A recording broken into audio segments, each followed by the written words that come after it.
Back again to my YouTube channel Seenu geography classes. देखिए हम यहाँ कर रहे हैं 11th क्लास की एनसीईआरटी की ज्योग्राफी बुक भौतिक भूगोल के मूल सिद्धांत यानी फंडामेंटल्स ऑफ फिजिकल ज्योग्राफी। इस बुक में हमारा चल रहा है first chapter geography as a discipline यानी भूगोल एक विषय के रूप में। इसका फर्स्ट पार्ट हमने कर लिया है, वो आपको डिस्क्रिप्शन बॉक्स में मिल जाएगा। आज हम करेंगे सेकंड पार्ट। प्लीज चैनल को सब्सक्राइब कीजिएगा ताकि मेरे अगले वीडियो के नोटिफिकेशंस आपको मिल सके। चलिए अपना चैप्टर स्टार्ट करते हैं। देखिए ज्योग्राफी एज अ डिसिप्लिन यानी भूगोल एक विषय के रूप में, इसका मतलब है कि भूगोल को एक अलग सब्जेक्ट के रूप में हमें क्यों पढ़ना चाहिए, क्यों भूगोल को एक स्पेसिफिक सब्जेक्ट बनाया गया है 10th क्लास के बाद। तो इस चैप्टर में सबसे पहले यहाँ पर क्या क्वेश्चन उठा था कि why should we study geography, कि हमें ज्योग्राफी क्यों पढ़ना चाहिए।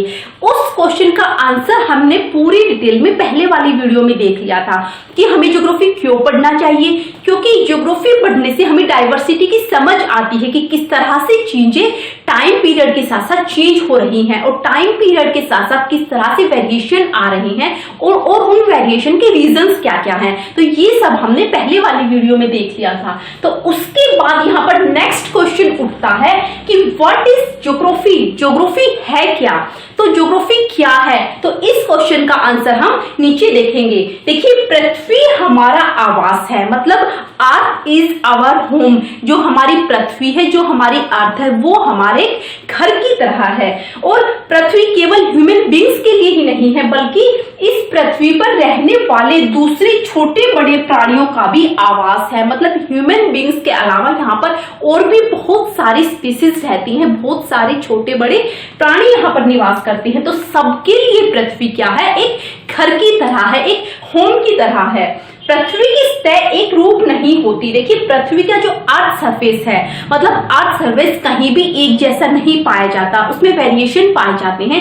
फिजिकल फीचर्स हर जगह अलग अलग पाए जाते हैं। देखिए जैसे कहीं पर माउंटेन्स पाए जाते हैं, कहीं पर हिल्स पाई जाती हैं, कहीं वैलीज पाई जाती हैं, प्लेन एरिया पाया जाता है, कहीं पर प्लेट्यू पाए जाते हैं, ओशंस पाई जाती है, लेक्स पाई जाती है, कहीं पर डेजर्टेड एरिया होता है, कहीं पर फॉरेस्ट एरिया होता है और कहीं पर उजाड़ क्षेत्र यानी कहीं पर बैरन लैंड होती है जहां पर कोई भी वेजिटेशन ग्रो नहीं कर पाती। तो इस तरह से पृथ्वी की जो सतह है, जो अर्थ सरफेस है पृथ्वी का, अर्थ का, वो कहीं भी एक जैसा नहीं होता।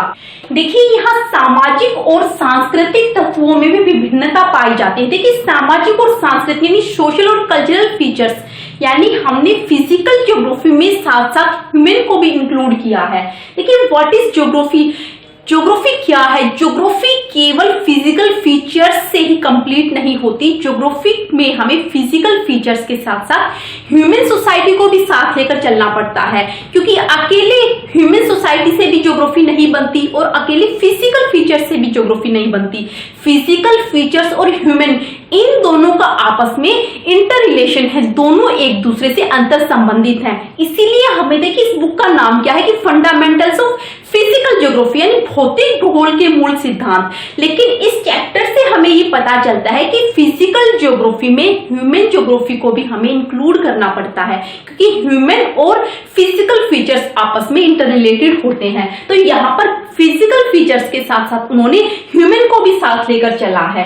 देखिए यहाँ सामाजिक और सांस्कृतिक तत्वों में विभिन्नता पाई जाती है, यानी जो हमारा अर्थ सरफेस है यहाँ पर अलग अलग एरियाज में उनके सोशल और उनके कल्चरल जो एलिमेंट्स हैं, जो उनके कल्चरल जो फीचर्स हैं, सब में वेरिएशन पाए जाते हैं। देखिए अगर हम इंडिया को मानकर चले तो इंडिया में किसी स्टेट में कोई त्योहार मनता है, कोई फेस्टिवल मनता है, दूसरे स्टेट में कोई फेस्टिवल मनता है। तो इस तरह से उनके जो कल्चरल जो फिजिकल फीचर्स हैं सब कुछ अलग अलग होता है। देखिए सबके खाने पीने का, रहने सहने का ढंग अलग अलग होता है।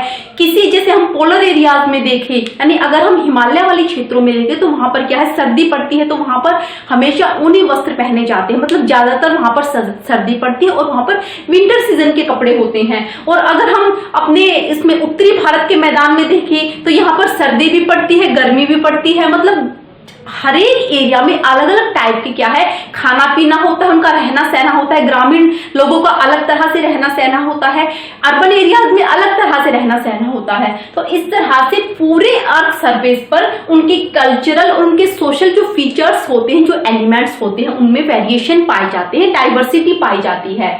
सांस्कृतिक विकास की पूर्ण अवधि में मानव द्वारा सृजित, देखिए सांस्कृतिक विकास की पूर्ण अवधि मतलब ये लाइन उन्होंने इसीलिए रखी है क्योंकि देखिए जब मतलब जो ह्यूमन का इवोल्यूशन हुआ था, जब मानव जाति इस अर्थ पर आई थी, तो उस टाइम पर उन्होंने क्या देखा था कि स्टार्टिंग में आदिवासी रहते थे। आदिवासी ना उनको किसी टेक्नोलॉजी की समझ थी, ना उनको और किसी चीज की समझ थी, केवल उनका एक मोटिव था कि अपना पेट भरना। तो धीरे धीरे उनमें समझ आनी शुरू हुई, धीरे धीरे क्या है सोसाइटी डेवलपमेंट, सोसाइटी का डेवलपमेंट होना शुरू हुआ। तो जो हमारा कल्चरल और जो हमारा सोशल जो डेवलपमेंट है वो धीरे धीरे क्या है ग्रो करता चला गया। तो सांस्कृतिक विकास की पूर्ण अवधि मतलब इस टाइम पर अगर हम आज के टाइम पर देखें तो हमारे पास आज के टाइम पर सब कुछ है, सारी टेक्नोलॉजी हमारे पास है। तो पूर्ण अवधि होने इसलिए यहाँ पर इसीलिए माना है कि सांस्कृतिक विकास की पूर्ण अवधि में मानव द्वारा सृजित मतलब उस टाइम से आज के टाइम तक ह्यूमन ने क्या क्या सृजित किया है, क्या क्या क्रिएट किया है। देखिए उन्होंने गांव बनाए हैं, शहर बनाए हैं, सड़कें, रेलें, पत्तने, बाजारें और मानव जनित अन्य कई तत्वों के रूप में विद्यमान है। यानी मानव ने, ह्यूमन ने इस फिजिकल एनवायरनमेंट में क्या क्या क्रिएट किया है, तो वो सब यहाँ पर बताया गया है। देखिए यहाँ पर फिजिकल फीचर्स के साथ ह्यूमन को भी साथ साथ इंक्लूड किया गया है। इस भिन्नता से भौतिक पर्यावरण एवं सांस्कृतिक लक्षणों के मध्य संबंधों को समझने का संकेत मिलता है। देखिए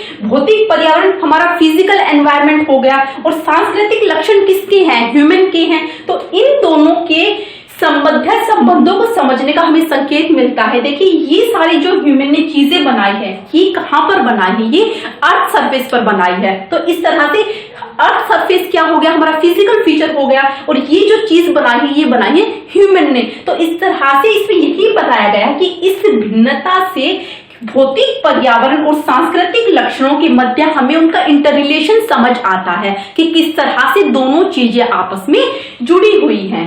देखिए भौतिक पर्यावरण एक मंच प्रस्तुत करता है जिस पर मानव समाज ने अपने सृजनात्मक क्रियाकलापों का ड्रामा अपनी तकनीकी विकास से प्राप्त उपकरणों द्वारा मंचित किया है।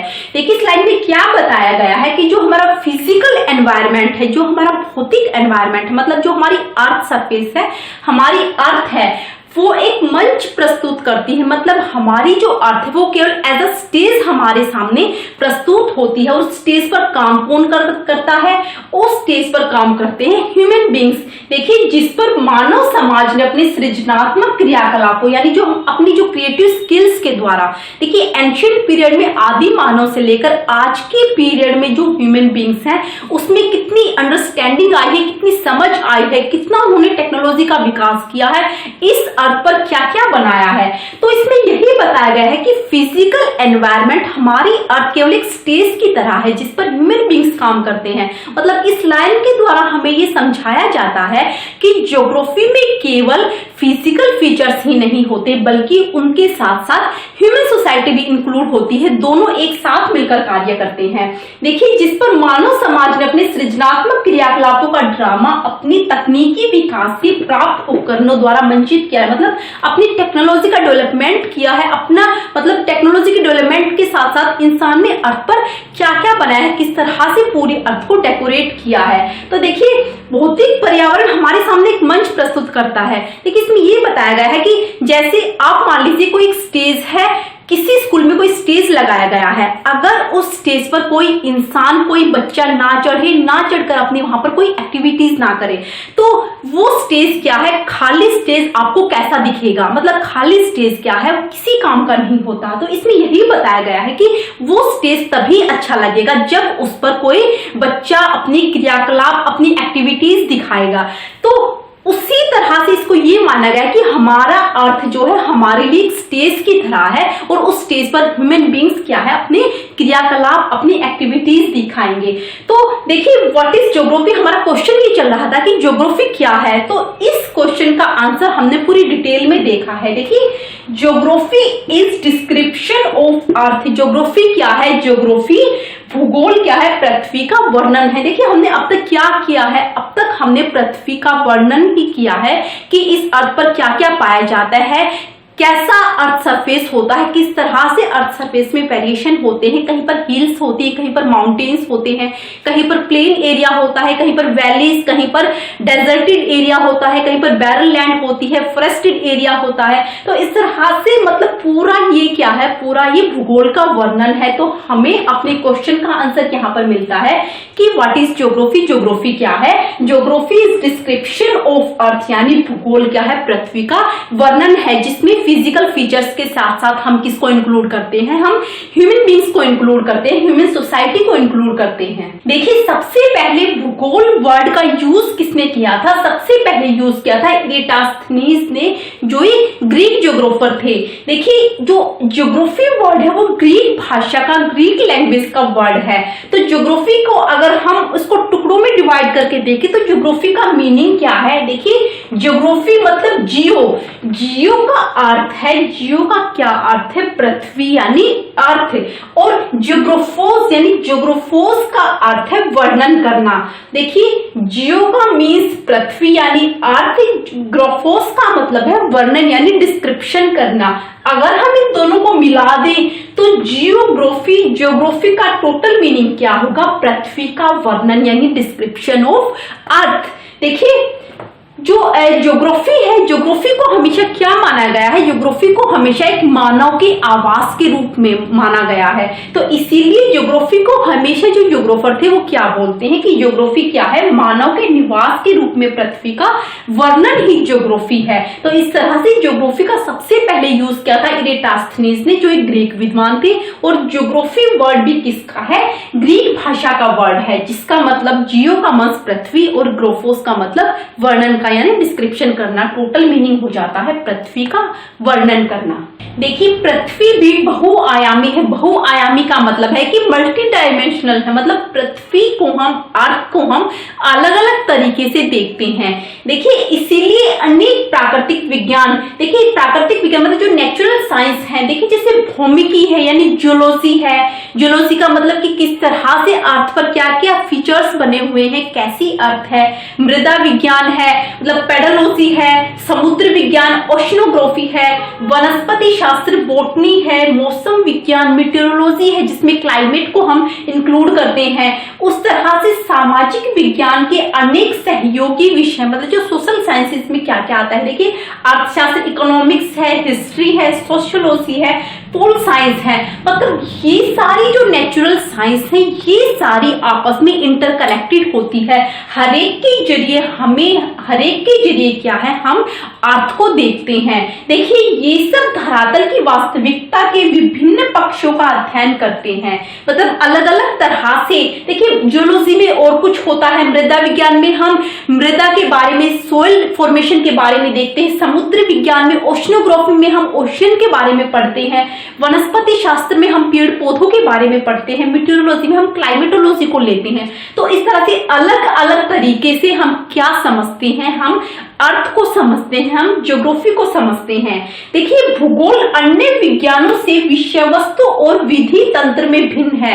भूगोल जो हमारी ज्योग्राफी है वो अन्य विज्ञानों से, ये दूसरी जो नेचुरल साइंस है, अन्य विज्ञानों से विषय वस्तु मतलब सब्जेक्ट मैटर। देखिए पोल साइंस का सब्जेक्ट मैटर अलग है, ज्योग्राफी का सब्जेक्ट मैटर अलग है। मतलब भूगोल इन सारे विषयों से सब्जेक्ट मैटर में और विधि तंत्र यानी मेथोडोलॉजी में, हर एक चीज में क्या है, इनसे अलग है। उसके अलग होने के बावजूद भी ये सारी चीजें आपस में इंटर रिलेटेड हैं। तो इस तरह से इसमें यही बताया गया है कि मतलब इनको आप एक भूगोल की शाखा के रूप में भी देख सकते हो, मतलब एक ज्योग्राफी की ब्रांच के रूप में भी आप देख सकते हो। तो इसीलिए पृथ्वी बहुआयामी है, मल्टी डायमेंशनल है। इसीलिए अनेक प्राकृतिक विज्ञान, ये सारी जो नेचुरल साइंस है, ये सारी अलग अलग तरह की में स्टडी होने के बावजूद भी ये सारे एक दूसरे से इंटर रिलेटेड है और हर एक से हमें किसकी नॉलेज मिलती है, हमें अपनी ज्योग्राफी की समझ मिलती है, पृथ्वी की अर्थ की समझ मिलती है।